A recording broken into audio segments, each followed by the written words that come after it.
Que segundo tempo ridículo do Flamengo contra o Ceará. Além da falha do Rossi, que saiu igual uma barata tonta no gol do Pedro Raul, um Flamengo acovardado, apático, acomodado no resultado. Um time com nível técnico do Flamengo não pode fazer um segundo tempo ridículo como fez contra o Ceará. Foi pressionado por um Ceará que tem um time muito mais fraco.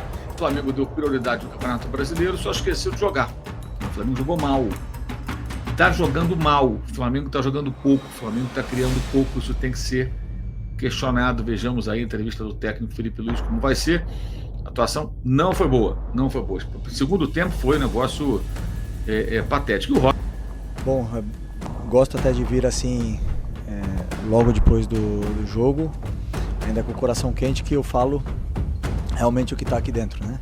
Claro que é um sentimento de decepção depois de ter feito um grande primeiro tempo, criado chances de gol, finalizado muitas vezes na área no gol do adversário, e no segundo tempo realmente tivemos uma queda muito grande e por um descuido nosso na bola parada acabamos sofrendo empate. Fim de jogo. Flamengo empata com o Ceará fora de casa. E a mídia não poupa críticas após partida. Acompanhe o que rolou. Que segundo tempo ridículo do Flamengo contra o Ceará. Além da falha do Rossi, que saiu igual uma barata tonta no gol do Pedro Raul, um Flamengo acovardado, apático, acomodado no resultado. Um time com nível técnico do Flamengo não pode fazer um segundo tempo ridículo como fez contra o Ceará. Foi pressionado por um Ceará que tem um time muito mais fraco, tem um time muito mais barato. E o Flamengo, que poupou tanto na Copa do Brasil, que tem tanta prioridade no Campeonato Brasileiro, não podia ter uma atuação tão apática e sem criatividade como aconteceu no segundo tempo. Isso tem que ser cobrado, até porque é uma diferença que eu vejo. Eu gosto muito do trabalho do Felipe Luiz, mas uma diferença que eu vejo muito fundamental entre o trabalho do Jorge Jesus e o do Felipe Luiz é que o Jorge Jesus, ele não parava de atacar, ele não parava de mostrar superioridade, de sufocar o adversário. E o Flamengo hoje, e em algumas outras oportunidades, quando vence, tá acomodando, tá se retrancando para não sofrer o gol. O Flamengo é superior ao Ceará. O Flamengo não precisava deixar de jogar, abdicar de jogar no segundo tempo. Poderia ter corrido mais atrás do resultado, como correu no primeiro tempo, que perdeu chances claras ainda depois do gol. Então, tem que ser criticada a atuação ridícula do Flamengo no segundo tempo, além da falha do Rossi, né, gente? Não pode um goleiro profissional sair daquele jeito, todo estabanado, sem nem saber onde está a bola, depois pulando atrasado. Um segundo tempo para se esquecer do Flamengo, que poderia ter disparado na liderança. Agora segue líder, mas com os mesmos pontos do Cruzeiro, num jogo que, se mantivesse o nível do primeiro tempo, sairia com a vitória. Salve, salve pessoal, cá estamos para a nossa gloriosa live após o jogo que terminou há pouco lá em Fortaleza. Um para o Ceará, um para o Flamengo. O Flamengo deu prioridade no Campeonato Brasileiro, só esqueceu de jogar. O Flamengo jogou mal. O Flamengo fez uma partida fraca. O segundo tempo foi muito ruim. E com isso deixou 2 pontos numa partida em que, pelo primeiro tempo, mesmo sem ser brilhante, quando não foi nem incomodado, poderia ter ficado mais próximo da vitória. Não conseguiu, não venceu, deixou 2 pontos.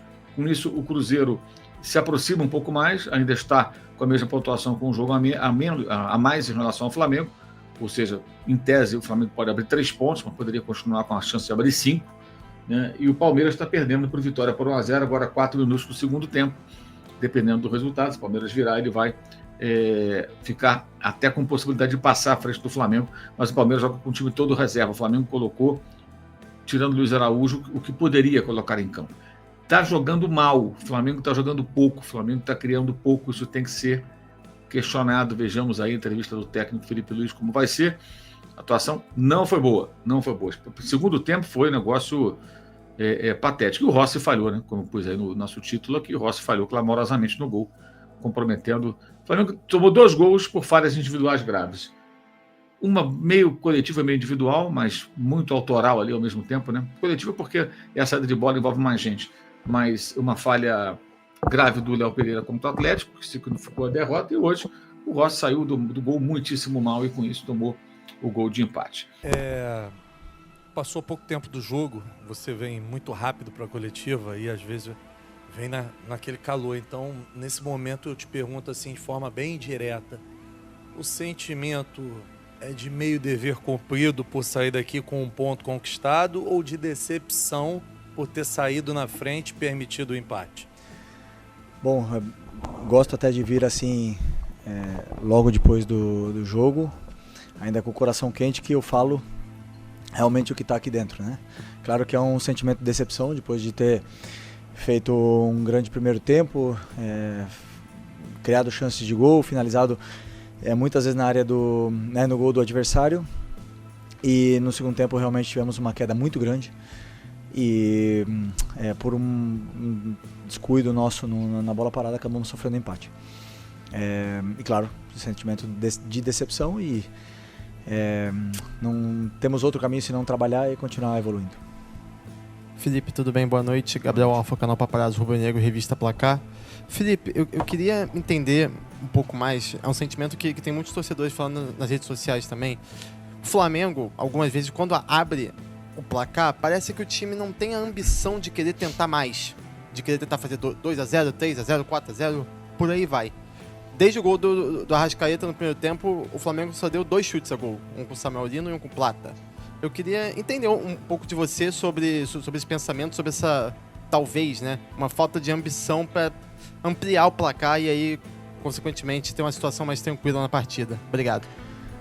Eu lembro de um chute do Arrascaeta também, depois do gol dele, e no segundo tempo foram 6 chutes a gol. Pode ser que tenham sido dentro da trave, né? É isso que você fala? Chutes a gol ou chutes no gol? Ah, no gol, aí é outra coisa, aí é a precisão, né? Mas o time continuou chutando, né? Criando. Eu não diria que a gente quis defender o resultado, ao contrário, começamos o segundo tempo com a bola, tentando propor jogo. O adversário ele mudou seu sistema, começaram a jogar a bola longa nas nossas costas, tiveram alguns escanteios, alguns lances até onde a bola era nossa e por não apitar falta acabava em escanteio, então essas jogadas foram levando o nosso time para trás e tivemos dificuldade de sair, ainda não sei, não vi, vou rever novamente depois, mas realmente baixamos o nosso nível de concentração, de intensidade no segundo tempo. O adversário também aumentou a dele e aí tivemos essa nossa dificuldade em construir e de dominar o jogo outra vez, né? Então acabamos, como eu falei, sofrendo o gol e tentamos um empate, mas claro, não é fácil jogar contra um time que se fecha tanto e no final acabou o empate e como eu falei, com gosto amargo. Já deixa o like no vídeo e se inscreva no canal. Tamo junto!